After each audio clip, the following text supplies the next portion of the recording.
नमस्कार। MP news की election express पहुंच गई है हीरानगर क्षेत्र में।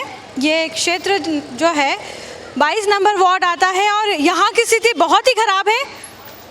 मैं जो है आपको दिखाऊंगी कि यहाँ पर स्वच्छता जो है पूरी तरह से नदारद है। सड़कें खुदी हुई है, लाइट का भी कोई ठौर ठिकाना नहीं है। सड़क चौड़ीकरण के नाम पर जो है सड़कें खोद दी गई, अतिक्रमण कर दिया गया, घरों को तोड़ दिया गया।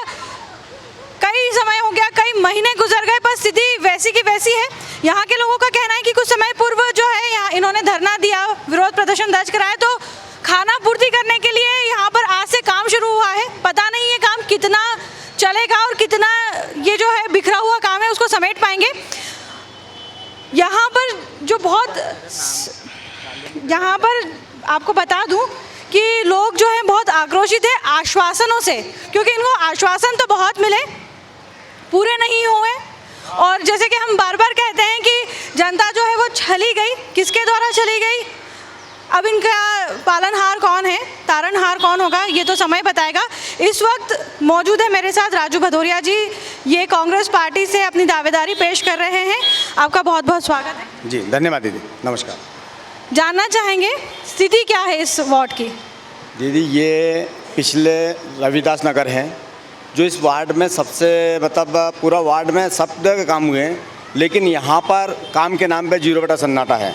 यहाँ के लोगों को जानबूझ के यहाँ का काम नहीं किया जा रहा है। यहाँ पर रोड के नाम पे रोड 1-1.5 साल से पास है, लेकिन उसको नहीं बना रहे हैं। यहाँ पर स्टॉर्म वाटर लाइन के नाम से पूरी बारिश ऐसे निकली है, कहीं कोई आदमी गिरा है, कहीं बच्चे गिर गए, किसी का हाथ टूट गया, किसी का पाँव टूट गया।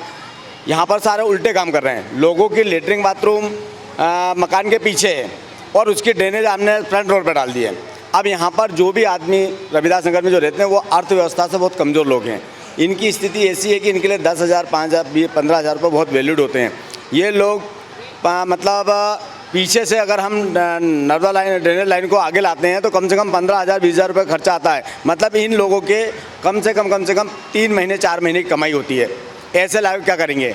हमने इन्होंने से बार बार जोन पे हम लोग गए, सेम पानी की समस्या ऐसी है। यहाँ पर गंदा पानी आता है, सारी सुविधाएं हैं, बोरिंग है, सब कुछ है, लेकिन यहाँ के नेताओं ने जानबूझकर इसको इन लोगों को परेशान करने के लिए यहाँ की स्थिति बिगाड़ रखी है। अगर सुचारू रूप से काम किया जाए तो मुझे लगता है 15 दिन में ये रविदास नगर बहुत अच्छा दिख सकता है। यहाँ पर जो ड्रेनेज की व्यवस्था है उसमें जो ये लोगों के चैम्बर आगे से डाल दिए, जबकि इनके लेटरिन बाथरूम पीछे हैं। मेरा कहना है निगम से ऐसी फाइल बनना चाहिए जहाँ पर आर्थिक इसको रविदास को सबसे ज़्यादा गंदी बस्ती में डाल रखा है। गंदी बस्ती में डालने के बाद में इसके काम जब गंदी बस्ती में है तो उनके काम बिगर फ्री में होना चाहिए। यहाँ पर लोगों से समय समय पर पैसे की उगाही की जाती है, हर काम के लिए पैसे लगते हैं। बेचारे लोग बड़ी मुश्किल से तो अपना घर परिवार चला रहे हैं। आप देखिए साहब राइट साइड कहीं भी यहाँ पर प्लम्बर लोग हैं, बेलदारी करने वाले लोग हैं, कामकाज के लिए महिलाओं से लेकर पुरुष से लेकर बच्चे से लेकर सब काम पे जाते हैं, तब कहीं जाकर परिवार चला पाते हैं। जबकि गवर्नमेंट को यहाँ पर इनको पेंशन बनवा के देना चाहिए, कामकाजी महिला कार्ड बना के देना चाहिए, समर गाइड रेडी करके देना चाहिए। यहाँ पर किसी की पेंशन चालू है तो उसको बंद कर दी गई है, किसी की चालू नहीं की गई है। पट्टों के नाम पर यहाँ पर भ्रमित किया जाता है। चुनाव के समय जब भी चुनाव आता है यहाँ पर पट्टे बंटना शुरू हो जाते हैं, जबकि इनको सबको पता है कि अर्जुन सिंह के समय जी की कॉलोनी है, उस समय के जितने पट्टे वो वैलिड हैं, उनकी रजिस्ट्री हो जाना चाहिए। ये लोग जानबूझ के रजिस्ट्री नहीं होने रहे, क्योंकि बरसों से भाजपा का राज है। तो यहाँ के लोग उनकी रजिस्ट्री इसलिए नहीं हो रहे कि डरा धमका के हम वोट कैसे बटोरें। हम लोग यहाँ पर इनसे बार बार ये बताते हैं कि भाई इनके लोगों का काम चुनाव के समय क्यों आ जाता है। अब चुनाव आ गया, नगर निगम चुनाव आ गया, तो अभी देखना, मैंने पिछली बार मैं 20 नंबर वार्ड में चुनाव लड़ा था। थोड़ा सा मैं हट के बात कर रहा हूँ। गौरी नगर में 30 साल से भाजपा का पार्षद, भाजपा का विधायक, भाजपा का मुख्यमंत्री, भाजपा का मंत्री, सब कुछ महापौर होने के बाद भी गौरी नगर की स्थिति ऐसी थी। जैसे हमने लीड करना शुरू करा तो उन्होंने काम शुरू कर दिए। मैं ऐसा कैसा ही सेम रविदास नगर में हो रहा है कि हमने जैसे घेराव शुरू करा, मैं यहाँ पे एक्टिव हुआ, तो टेम्प्रेरी कहते हैं ना नाम, मतलब कि आदमी को समझाने के लिए, वोट बैंक को बदलने के लिए उन्होंने क्या करा, तो हल्का फुल्का काम चालू कर दिया। ये रोड पिछले 1.5 साल से पास है, यहाँ के लोग परेशान हैं, उनके मकान तोड़ दिए गए हैं। लोग ऐसे कैसे लटके, उनको पता ही नहीं चल रहा है कि हम मकान बनाएं कहाँ से कम क्लियर हो जाए, यहाँ की व्यवस्थित रोड बन जाए, ब्लॉक लग जाए, स्टॉम वाटर लाइन डल जाए, पोल डल जाए, तो कम से कम आदमी को पता रहेगा कि यार मेरे को दुकान यहाँ से बनाना है, मेरे को मकान यहाँ से बनाना है। तो आदमी कम से कम अपने व्यवस्थित तरीके से दुकान बना ले जिससे उसका जीवन यापन चले। यहाँ पर टोटल लेबर वर्क है, मतलब 90% लेबर वर्क है। अब इन लोगों की सोच ही नहीं, बस चुनाव आएगा, आश्वासन देंगे, फिर काम चालू करेंगे। तो मैं इनसे भाजपा के लोगों से पूछना चाहता हूँ कि जब चुनाव आते हैं तभी आप काम की याद क्यों आती है? नहीं, हम किसी से ना पूछते हैं, यदि हम अपनी बात करें कि हम इन समस्याओं को कितना हल कर पाएंगे। मैं डैम श्योर, अगर मुझे यहाँ के लोगों ने आशीर्वाद दिया, मैं 5 साल में इनका बेटा बन के, भाई बन के, इनकी एक एक समस्या, चाहे वो रोड की समस्या हो, चाहे ड्रेनेज की समस्या हो, चाहे पानी की समस्या हो, चाहे इनके पेंशन कार्ड बनाना हो, चाहे इनका राशन कार्ड बनाना हो, चाहे इनकी जो भी गवर्नमेंट की सुविधाएं मिलती हैं वो सारी सुविधा, आयुष्मान कार्ड बनाना हो, ये सारी सुविधाएं मेरी जवाबदारी है। मैं एक एक घर जाके कंप्लीट करा के दूंगा। अच्छी बात है, जब जनप्रतिनिधि जो है वो यदि वो अब इन कामों को अपनी जिम्मेदारी समझे तो निश्चित तौर पर क्षेत्र का भला होगा, वार्ड जो है आदर्श वार्ड बनेगा। यहाँ पर बहुत सारी जो है आंटियाँ हैं मेरे साथ, शायद वो उन आश्वासनों से थक चुकी हैं, उन वादों से थक चुकी हैं जो अभी तक उनके साथ किए गए थे। उनसे जानना चाहूँगी कि आप कितने परेशान हो अभी यहाँ पर? हमें ना पानी से परेशान, रोड से परेशान, और पेंशन भी बंद हो गई, चालू थी 3 महीने से, वो भी नहीं मिलती। अब लड़का भी नहीं है, दादा भी नहीं है, अकेली रहती हूँ, फिर क्या खाएंगे हम? मेरे को समस्या एक पेंशन की, दूसरी बात मुझे है ना तकलीफ़ भी है, तीसरी बात मैं है ना घर से परेशान कैसी हूँ। उन लोगों के है ना मकान वगैरह नहीं बने, रजिस्ट्री नहीं बनी, हमारे वो पुराने नाम चढ़े हुए हैं, तो वो परेशान करते हैं कि हमको है ना रजिस्ट्री बनवा के दो, हमें पट्टा बनवा के दो। ये समस्या हमारी ज़्यादा है। तो अभी तक हल नहीं हुई आपकी समस्या? हाँ, नहीं बना, हाँ नहीं बना। अच्छा, यहाँ पर भी एक दादी जी बैठी हैं और उनको शायद समस्या है, पर वो शायद नहीं आ पाएंगी आगे, तो हम चले जाते हैं। आपको क्या समस्या है? पेंशन बंद है और इसमें नर्मदा में गंदा पानी आता, 4 बोरिंग है, ओपन लैंड डरना चाहिए। सब समस्या मेन यही है। और इसकी शौचालय बनना चाहिए यहाँ पे, और सबके शौचालय टोर बनना चाहिए, धर्मशाला का कोर्ट खींचना चाहिए। तो आपको जो पहले जो यहाँ के पार्षद थे उन्होंने ध्यान नहीं दिया? नहीं दिया, किसी ने ध्यान नहीं। आपने बोला था उनको? नहीं बोला, कोई ध्यान नहीं दिया। तो अभी आपको लगता है कि अभी जो राजू भदौरिया जी आएंगे तो ये समस्या हल होगी? ये इनने पहले भी काम करा था, कॉम्प्लेक्स बनवाया था चिंटू चौक से न, और उनके भाई जे हैं, ये तो करेंगे, ये तो करेंगे। इतने साल से इनको आने नहीं। बहुत भरोसा है इन्हें भदौरिया जी पे, और हमारी शुभकामनाएं भी हैं। हम जैसे हर वक्त शुभकामनाएं देते हैं, वैसे ही अभी भी राजू जी को शुभकामनाएं देंगे कि उन्हें टिकट मिले, और ख़ास तौर पर शुभकामनाएं जो है यहाँ की जनता को कि जो भी प्रतिनिधि यहाँ आए उनके द्वारा चुनने के बाद वो इस क्षेत्र का कुछ उत्थान कर सके। यहाँ पर बहुत सारे जो है आक्रोशित लोग हैं, यहाँ पीछे भी कुछ लोग हैं, उनसे पूछेंगे कि क्या समस्या है। बताओ। हमको पेंशन नहीं मिल रही, 2 साल हो गए हमारे पति गुजरने, 4 बच्चे हैं, 2 बार फार्म भर दिया, फिर पेंशन नहीं आ रही। अच्छा, पानी या बिजली की कोई दिक्कत है किसी को यहाँ पर? ना, गंदा पानी आ रहा है, लेटरिन का पानी आ रहा है, वो हम कैसे पिए नल में? चेम्बर पूरे चौक हो रहे हैं, ड्रेनेज लाइन पूरी खराब हो रही, इसको साफ करवा, पानी की व्यवस्था करो, पानी की व्यवस्था करो। पानी के सरकार से ये प्रार्थना करते हैं कि जो भी रोड बनाना है या जहाँ से भी जितनी जगह लेना है एक बार में ले ले। बार बार ये खोदा पीटी, बार पूरी सड़क गंदी कर देते हैं, बच्चे छोटे छोटे सब परेशान होते हैं। अभी 1 महीने से नाली खुदी पड़ी है, बड़ी मुश्किल में चेम्बर बने, 4 चक्कर हमने एप्लीकेशन लगाई हैं।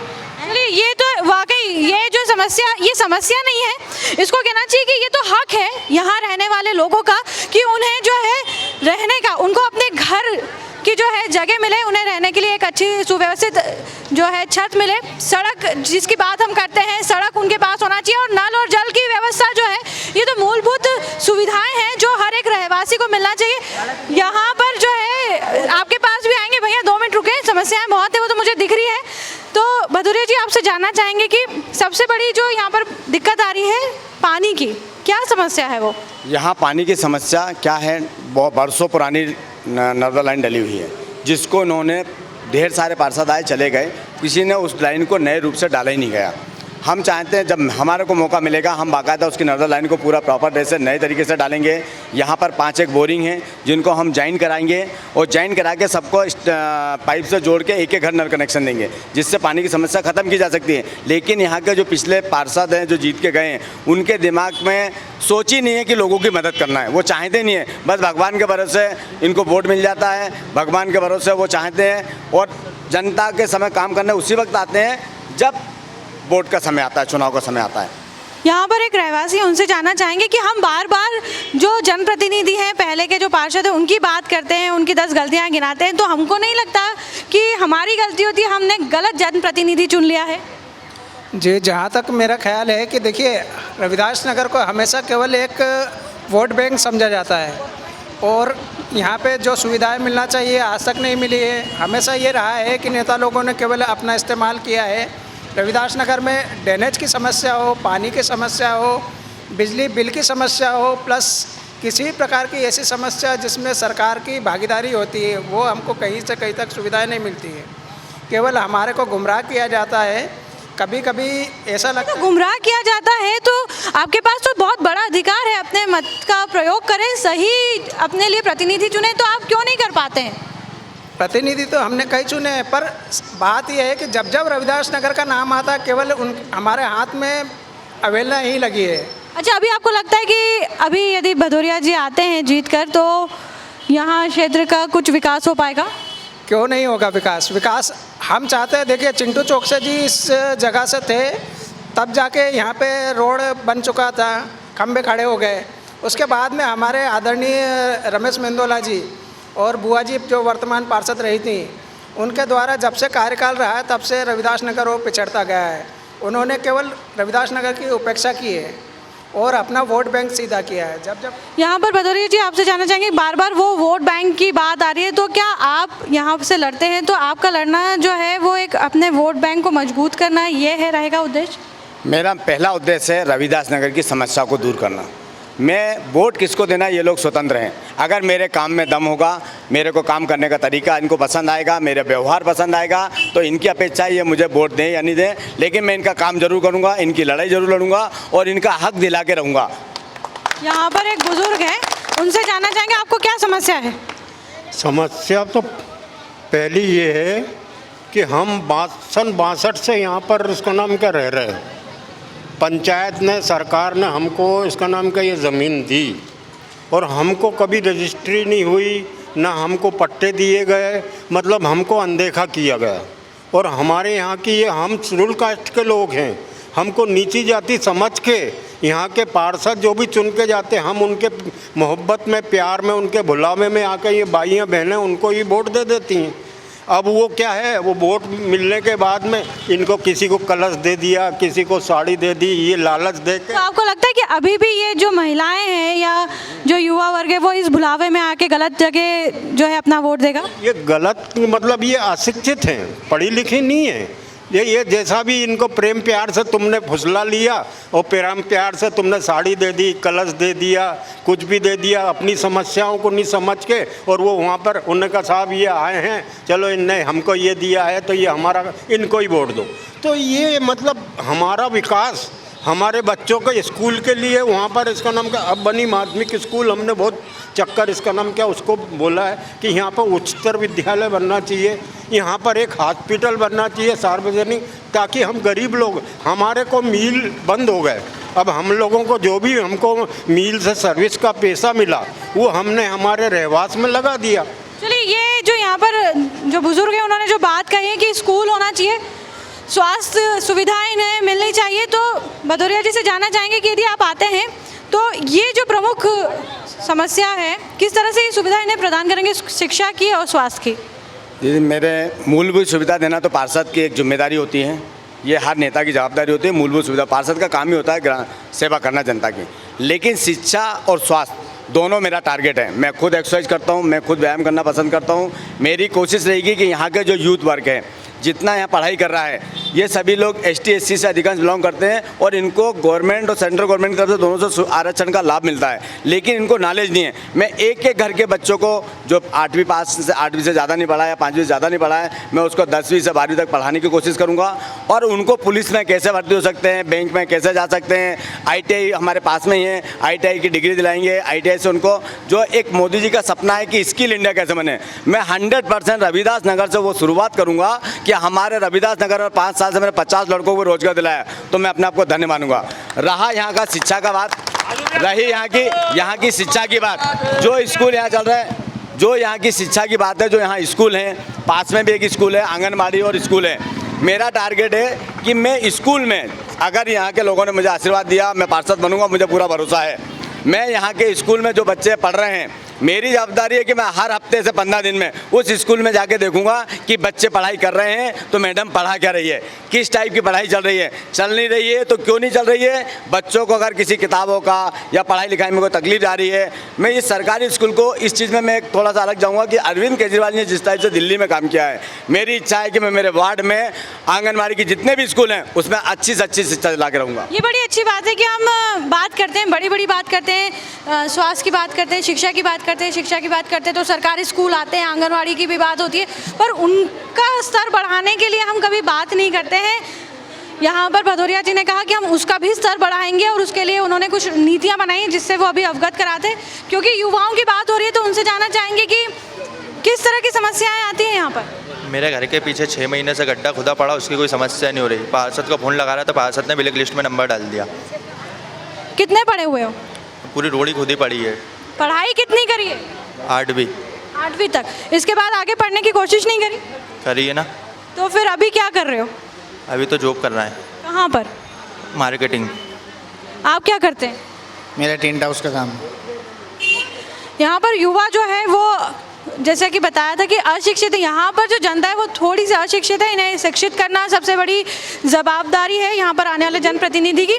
क्योंकि यहाँ पर बहुत जो है पीछे से बहुत आवाज़ें आ रही थी, शायद समस्याएं जो है वो इतनी ज़्यादा है कि पता नहीं वो किस तरह से बयान करें। जैसे यहाँ पर सब लोग जहाँ बैठे हैं, मैं अरुण भाई से कहूँगी कि यहाँ पर देखें आप कि जहाँ लोग बैठे हैं वो गंदगी पसरी हुई है, फिर भी वो वहाँ बैठे, तो क्या जनप्रतिनिधि यहाँ पर इतने निष्क्रिय थे कि उन्होंने यहाँ पर स्वच्छता का जो मिशन हमारे माननीय मुख्यमंत्री ने दिया है उसको भी वो पूरा नहीं कर पाए हैं।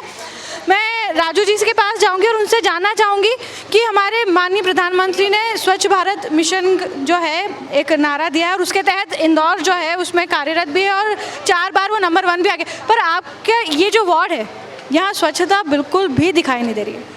हम लोग यहाँ पर लोग अवेयरनेस हैं, यहाँ के लोग को जैसा काम बोलोगे वो करने को सरकार के साथ तैयार हैं, पर सरकार ही नहीं चाहती कि यहाँ स्वच्छता दिखे। यहाँ की जो सरकार की जवाबदारी है, सरकार उसको व्यवस्थित तरीके से निर्वाह नहीं कर रही है।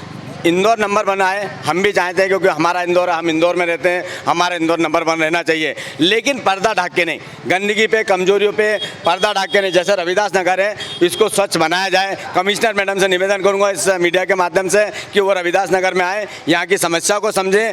कलेक्टर साहब से निवेदन करूँगा कि रविदास नगर में आए, यहाँ की समस्या को समझें कि लोग वास्तव में स्वच्छ आप इंदौर बनाने जा रहे हो और रविदास नगर के लोग कैसा जीवन जी रहे हैं। पास में लवकुश भी है, वहाँ भी आप देखिए सेप्टी टैंक के चैम्बर ऊपर से नीचे तक बह रहे हैं। इसके पीछे की स्थिति अगर आप देखने जाओ तो इतनी बहा बह है कि आदमी खड़ा भी नहीं हो सकता है, इतनी गंदी नाक बंद करके घूमना पड़ता है। मेरा निवेदन है, मेरा इंदौर नंबर 1 आए, लेकिन कागजों पे नहीं, यथार्थ में आए, वस्तु स्थिति में आए, ज़मीन पे काम हो, हम ये चाहते हैं। काम हो यहाँ पे। मैं यहाँ पर बहुत सारी महिलाएं, उनसे पूछूंगी कि यहाँ पर इतनी ही गंदगी रहती है हमेशा? ऐसे रहती हैं। तो आपने कभी शिकायत नहीं करी कि करते आते ही नहीं, शिकायत पर सुनते ही नहीं है कोई? देखने आएंगे और चले जाएंगे, जाकर के बोलते हैं जोन पे, लेकिन कोई सुनवाई नहीं होती। यहाँ नेता तो बहुत आते हैं लेकिन कोई काम के नहीं आते हैं, आज तक कुछ करके नहीं दिखाया नेता। तो आपको लगता है कि जब भदौरिया जी आएंगे तो वो काम करेंगे? विश्वास सबके ऊपर करते हैं पर वो विश्वास लायक काम हो जब तो। यहाँ पर ये बोला कि कोई आता है, आपको यदि साड़ी है, कोई कलश दे जाता है तो आप उसकी बात मान लेते हो और उन्हीं को वोट दे देते हो। ऐसा मंदिर की हालत देख लो, आप वोट इसी बात पे देते हो कि कोई आपको साड़ी देगा तो आपको वोट दे देंगे? गरीब जो जहाँ ढालता वहाँ ढल जाते हैं। अच्छा, भदौरिया जी शायद जो है इतने आक्रोशित है कि वो मेरी बात ही नहीं समझ पा रहे। मैं आपसे जानना चाहूँगी कि आप इन्हें किस तरह से अपनी तरफ आकर्षित करेंगे भी कह सकते हैं या नहीं कि वैसा काम करके दिखाना चाहिए नेता लोगों को। तो आप जिताते क्यों हो यदि आपको आशा के मारे जिताते हैं कि हमारे बच्चे आगे बढ़ेंगे। तो अभी आपको इन पे आशा, आपको इन पे भरोसा है? इन पे ये भी हमारे बेटे ही सभी देते हैं, काम कोई नहीं करता है, उनको मानेंगे हम। बहुत बहुत समस्या है। आप कैसे शांत? कांग्रेस की सेवा करते आ रहे हैं, मरते दम तक करेंगे। कोई बात नहीं, कोई बात नहीं, करना चाहिए। हमारे वार्ड का चलिए चलिए चलिए चलिए, हम थोड़ा सा उधर निकलते हैं, जब तक माहौल थोड़ा शांत हो जाएगा। मैं भदौरिया जी को थोड़ा सा आगे लेकर आऊँगी, क्योंकि वहाँ पर जो है बहुत गर्म माहौल बन गया है और वाकई समस्या तो बहुत ज़्यादा है। और सबसे बड़ी जो समस्या यहाँ पर आ रही है वो है अशिक्षा की। लोग शिक्षित नहीं हैं, इस वजह से उन्हें प्रलोभन दिए जाते हैं, चुनाव के टाइम पे उनको ठगा जाता है और ठगाने की वजह से क्योंकि वो छला गए हैं तो अब जाएं तो किसके पास जाएं, क्योंकि आखिर गलती तो हमारी हो ही गई है। भदौरिया जी से जानना चाहेंगे कि ये समस्याएं जो है बहुत सारी है, आपको लगता है कि 5 साल में ये पूरी हो जाएंगी? 100% ये समस्या इतनी बड़ी नहीं है कि 5 साल भी लगे। मैं कहता हूँ 1 साल बहुत है। 1 साल के अंदर सारा काम यहाँ किया जा सकता है। सारे वर्क आर्डर पास हैं। सिर्फ इनको इसलिए रोका गया कि चुनाव आएगा, यहाँ के नेता आएंगे, फिर अपने वोट बैंक के लिए लोगों को लाभान्वित मतलब प्रलोभन देंगे कि हम ये काम करा रहे हैं, आप वोट बदल दो। ये भाजपा की नीति बन चुकी है कि चुनाव के समय 2-3 करोड़ का नगर निगम से बजट पास करा लेना और वर्क आर्डर पास करा लेना और चुनाव के समय लोगों को प्रलोभन देके वोट ले लेना। तो आप इनको कैसे शिक्षित करेंगे कि सही जगह ही अपने वोट डालें? ये सभी लोग समझदार हैं। इनकी लड़ाई में इनके बीच में लड़ रहा हूँ। मैंने इनको एक चीज़ सिखाई है कि मेरे को वोट देना या मत देना, लेकिन आपके रविदास नगर की एक विकास समिति बनाओ और विकास के लिए लड़ाई लड़ो। जब तक रविदास नगर का विकास कंप्लीट नहीं होगा मैं इनके साथ लड़ता रहूँगा। ये इनकी मर्जी है किसको वोट दें। ये अच्छी बात है कि निस्वार्थ भाव से जो है यहाँ पर चुनाव की बात हो रही है। यहाँ पर बात करूँगी कि क्या समस्या है आपको? यहाँ से पूरे आदमी हो, अंदर से अंदर फेंका, अंदर से अंदर फेंका, अंदर से अंदर फेंका, ये पूरे से पूरे आदमी हो। क्यों, ऐसा क्यों हुआ? हाँ, अंदर से अंदर फेंका। क्यों हुआ ऐसा? ये अनाज भी नहीं है यहाँ से लेकर वहाँ तक, अनाज भी नहीं यहाँ से लेकर वहाँ तक, पूरा यहाँ से लेकर वहाँ तक अनाज भी नहीं, अनाज भी नहीं वहाँ से लेकर वहाँ तक। बात स्वास्थ्य की हो रही थी, क्योंकि अभी पूरी दुनिया जो है कोरोना से ग्रसित थी, कोरोना काल देखा है।